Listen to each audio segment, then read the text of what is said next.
Di YouTube sedang cukup ramai perihal Yahya Waloni menasehati atau menyatakan sikapnya di depan Haji Rhoma Irama.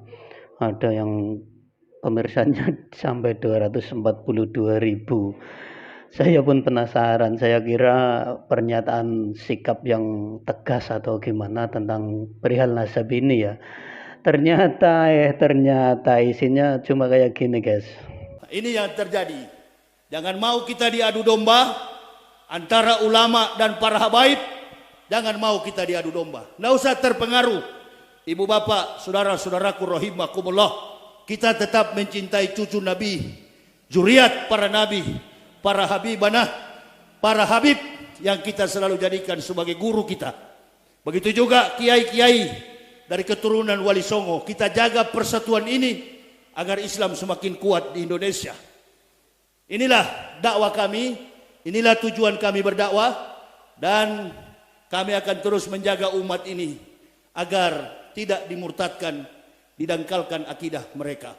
Saya kira ini kiai yang bisa kami sampaikan. Mudah-mudahan bisa memberikan motivasi baru bagi seluruh jamaah. Saya juga tidak sangka mau disuruh berceramah. Padahal saya cuma mau datang hadir saja. Ya, jadi saya kira itu yang bisa kami sampaikan. Ya, cuma seperti itu isinya ya teman-teman. Jadi nasihatnya memang benar sekali bahwa kita jangan mau diadu domba antara cucu Nabi dan ulama, atau kita dan cucu Nabi. Dan ini perihal masalah nasab, menggugat nasab atau mempertanyakan nasab, itu kan tidak diadu domba dengan cucu Nabi. Kalau diadu domba dengan cucu Nabi itu sudah jelas mereka atau beliau cucu Nabi lalu dibentur-benturkan dengan ulama. Nah, ini kan yang dipertanyakan kejelasannya. Kalau sudah jelas ya nanti misal ini sudah clear, sudah pada klimaksnya dan menentukan ternyata kaum Ba'lawi atau klan Ba'lawi adalah cucu Nabi, ya kita harus benar-benar menghormati mereka, benar-benar menghormati sebagaimana yang diwajibkan atas umat Islam. Bahkan mencintai, ya kan wajib mencintai zuriyah Nabi Shallallahu Alaihi Wasallam. Dan tidak benar kalau dikatakan mengadu domba. Selain itu ya mereka juga manusia lah ya.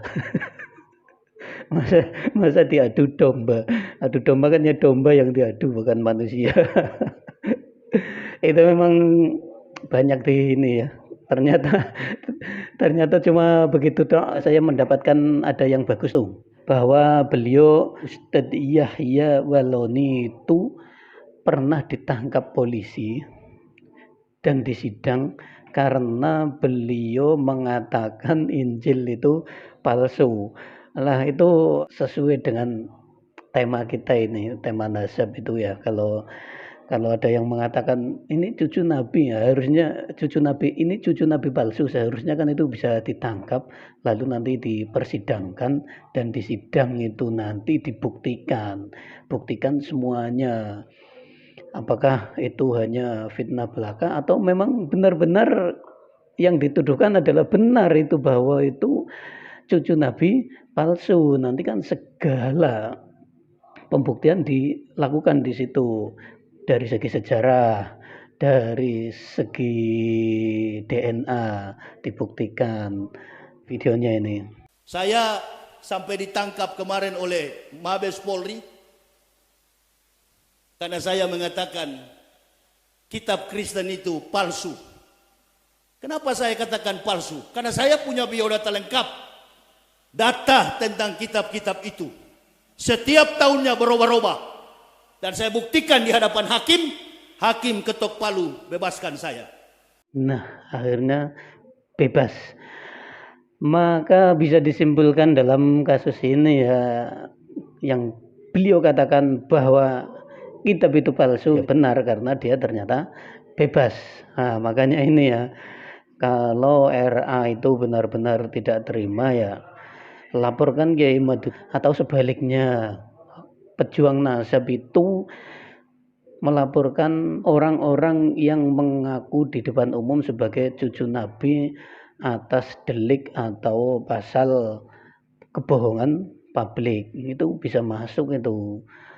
Makanya cepat selesai, tapi sepertinya sepertinya ini akan berlarut-larut seperti ini, dan seperti yang kemarin dikatakan oleh Ustadz Wafi bahwa kemungkinan ini nantinya di akhir-akhir di Indonesia akan terbelah menjadi dua.